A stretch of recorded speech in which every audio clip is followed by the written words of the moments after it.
नमस्कार, मैं पंकज चौहान और शुरुआत करते हैं सुपरफास्ट खबरों से। थाना साहिबाबाद पुलिस द्वारा दिल्ली एनसीआर व आसपास के जनपदों में बड़े वाहन चोरी करके फर्जी नंबर प्लेट लगाने वाले, फर्जी लोन कराने वाले एवं वाहनों का कटान कराने वाले गैंग के 7 सदस्य गिरफ्तार। कब्जे से 1 truck, 4 mobile phone, 2 gas cylinder, मई गैस कटर, अन्य कटे हुए पार्ट एवं अवैध असलाह व चाकू बरामद। पूर्व में 3 अभियुक्तों को गिरफ्तार कर भेजा जा चुका है जेल। और जो हमारी प्रदेश इकाई है उसने पुरजोर तरीके से अरविंद केजरीवाल जी का भ्रष्टाचार जो है उसको उजागर किया है। जनता की आवाज बनके, चाहे वो आबकारी घोटाला हो, चाहे वो क्लासरूम घोटाला हो, और आज डीटीसी की जो बसेस हैं उसमें भी एलजी महोदय ने सीबीआई जांच की सिफारिश को स्वीकार करके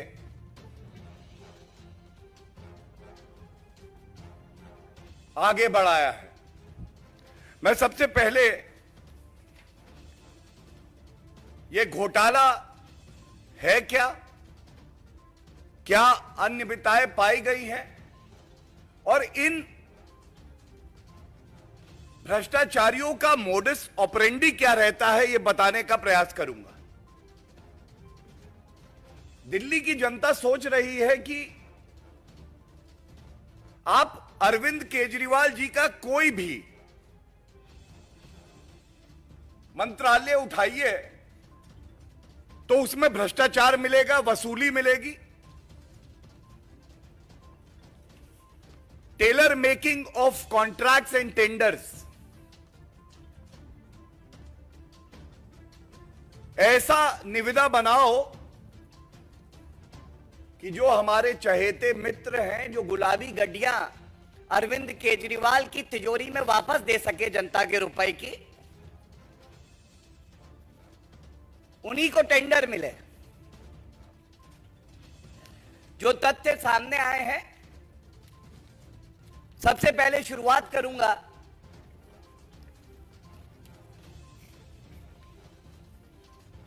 अरविंद केजरीवाल जी जब चुनाव दिल्ली का लड़े तो इनकी 10 गारंटी थी। आज ये कहना गलत नहीं होगा, अरविंद केजरीवाल पर्याय बन गए हैं भ्रष्टाचार का, लूट खसोट का। और एक गारंटी है, अरविंद केजरीवाल है तो भ्रष्टाचार है। कहते थे कि दिल्ली में 11,000 से ज्यादा डीटीसी बस देंगे।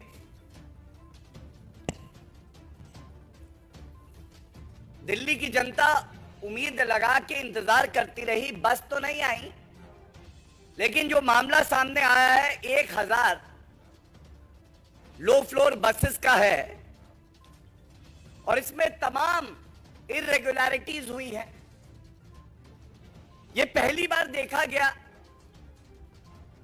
ट्रांसपोर्ट मिनिस्टर कैलाश गहलोत, इनको बोर्ड का चेयरमैन बना दिया। जो एक अधिकारी होता था, अब पूछा जाएगा ये क्यों हुआ? सुविधा के लिए होता है ये। अगर अरविंद केजरीवाल का मंत्री रहेगा तो कानून को ताक पे रखते हुए जैसा अरविंद केजरीवाल बताएंगे वैसी ही शर्तें रखी जाएंगी निविदा में। वही व्यक्ति का चयन होगा, उसके बाद वसूली होगी, रुपया घूम के अरविंद केजरीवाल की तिजोरी में आ जाएगा। तो पहली अनियमितता तो ये थी। और जनता को भटकाने के लिए ऐसा प्रतीत हो कि सब बड़ा ही पारदर्शी तरीके से हो रहा है, एक कंसल्टेंट जरूर बना देते हैं। इस मामले में भी एक संस्था है DIMTS, इसको कंसल्टेंट बनाया। विचित्र बात यह है कि इस कंसल्टेंट ने कंसल्टेशन जो किया वो ये किया कि कैसे वसूली का रुपया, ये काला धन, गुलाबी गड्डियां अरविंद केजरीवाल तक पहुंच जाएं और भ्रष्टाचार पूरा हो जाए। जो L1 था बड़ी ही प्रतिष्ठित कंपनी थी, लेकिन L1 से इनकी सांठगांठ नहीं थी। इन भ्रष्टाचारियों को जनता का जितना रुपया चाहिए था वो एक ईमानदार कंपनी देने के लिए नहीं तैयार थी। तो इन्होंने एक और कंपनी जो इनकी चहेती थी,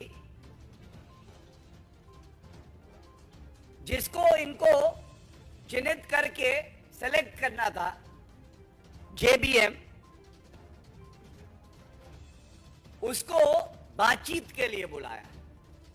सवाल पूछा जाएगा, L1 जनता का कम रुपया खर्च करके आपको BS6 की 600 बसेस के लिए उन्होंने बिडिंग करी। आप बातचीत करते, दाम कम हो जाते, जनता का रुपया बचता और बसेस भी आती, लेकिन नहीं,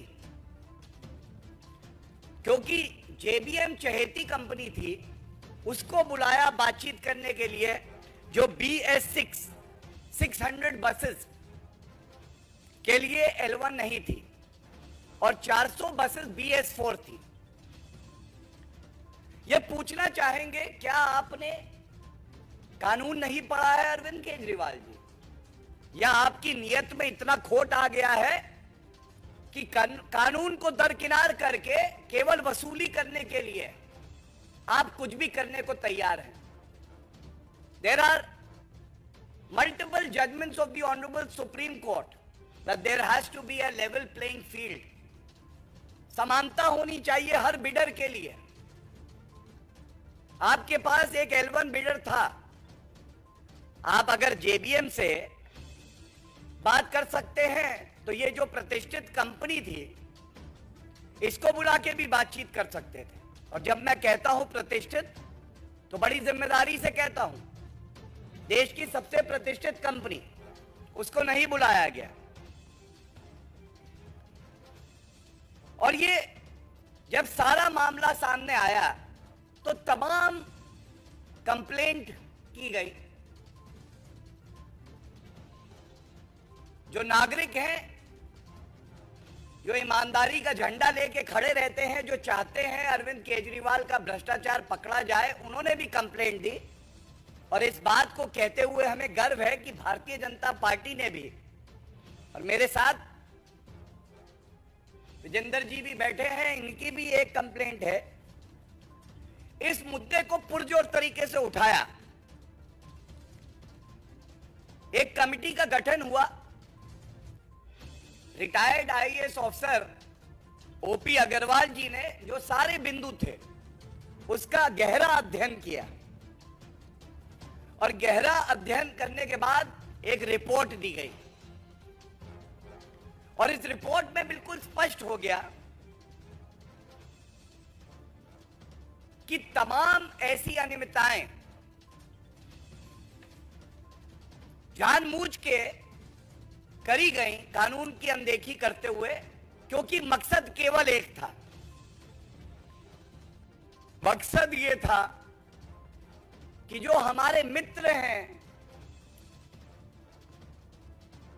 उन्हीं को हम ये टेंडर दें और इन मित्रों से हम भ्रष्टाचार का इत्र लगाएं। और मैं ये बता दूं कि ये अनियमितताएं इतनी चिंताजनक हैं कि सोच के डर लगता है कि अरविंद केजरीवाल जी कितनी लूट खसोट करना चाहते हैं। जनरल फाइनेंशियल रूल्स होते हैं। अरविंद केजरीवाल जी, आप बताइए, जनरल फाइनेंशियल रूल्स का पालन आपने क्यों नहीं किया? आप अपने आप को संविधान से और कानून से ऊपर समझते हैं। एक मैनुअल है प्रोक्योरमेंट ऑफ गुड्स, उसकी गाइडलाइंस हैं, आपने उसका भी पालन नहीं किया। ऐसा क्यों है? और जैसा हमने आपके समक्ष रखा था जब क्लासरूम घोटाला हुआ था, सीबीसी की अपनी गाइडलाइंस हैं कि जब सरकारी रुपया खर्च होगा तो पारदर्शिता भी होनी चाहिए और जितने मानक हैं उन सब का पालन करना जरूरी है। और पुनः अरविंद केजरीवाल जी ने कहा कि नहीं, सीवीसी जरूरी नहीं है, मेरे लिए तो करप्शन जरूरी है। अगर मैं आया हूं तो करप्शन तो करूंगा ही करूंगा, जनता का रुपया तो मुझे लूटना ही है। ये जो सवाल हम लोग यहां से पूछ रहे हैं, ये गंभीर सवाल हैं। और सबसे महत्वपूर्ण, जो 1000 बसेस आनी थी, इनकी मेंटेनेंस का ठेका भी इस तरह से बनाया गया कि जो इनबिल्ट 3 साल की मेंटेनेंस होती है मुफ्त, आप किसी से नई बस लेंगे तो वो कंपनी आपको कुछ साल के लिए मेंटेनेंस देगी, उसको जोड़ दिया मेंटेनेंस कॉन्ट्रैक्ट में, जिससे कि भारी रकम हम दें इस कंपनी को, वापस हमारे पास घूम के आए, और जो इनबिल्ट मेंटेनेंस प्राइस में है उसको दोबारा फैक्टर इन कर दिया इन्होंने अपने मेंटेनेंस कॉन्ट्रैक्ट में। ये कुछ प्रमुख बिंदु मैंने आपके समक्ष रखे, और तथ्य हैं जो भी रखे जाएंगे, लेकिन अब मैं कुछ मुख्य बातें आपके समक्ष रखना चाहता हूं। जब सत्येंद्र जैन जेल की सलाखों के पीछे गए, उससे पहले उनको सर्टिफिकेट अरविंद केजरीवाल ने दिया था कि कट्टर ईमानदार हैं। ईमानदारी देखिए, 3.5 महीने से जेल में है। लेकिन एक बदलाव आया। आज मैंने प्रेस वार्ता सुनी आम आदमी पार्टी की। एक गंभीर आरोप आता है, जो अपने आप को कट्टर ईमानदार पार्टी कहती है, उसका प्रवक्ता